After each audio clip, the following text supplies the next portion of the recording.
بسم اللہ الرحمن الرحیم ان الحمد للہ والصلاة والسلام علی من لا نبی بعدہ ولا رسول بعدہ۔ عقیدہ ختم نبوت کی 200 سے زائد جو احادیث مبارکہ مروی ہیں ان کی تخریج پر کام کیا جا رہا ہے۔ اللہ سبحانہ وتعالی اسے قبول فرمائے۔ آج 43ویں حدیث مبارکہ بیان کی جا رہی ہے۔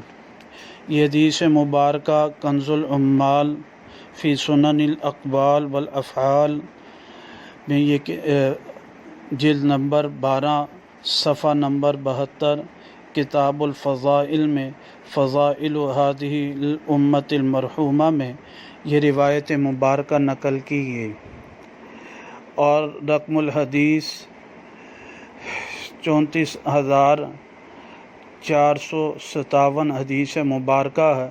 حضرت معاویہ بن حیدہ رضی اللہ تعالی عنہ فرماتے ہیں کہ نبی پاک صلی اللہ علیہ وسلم نے فرمایا، انکم تتمون 70 امتاً انتم خیرها و اکرمها علی اللہ، بے شک تم 70 امتیں پوری کرتے ہو جن میں سے تم سب سے بہتر ہو، و اکرمها علی اللہ، اور اللہ کے پر زیادہ عزت والے ہو، اکرام والے ہو۔ یعنی جتنی 70 امتیں آئیں ان سب امتوں میں تم خیر بھی ہو اور آخری بھی ہو۔ اللہ سبحانہ وتعالی عمل کی توفیق نصیب فرمائے۔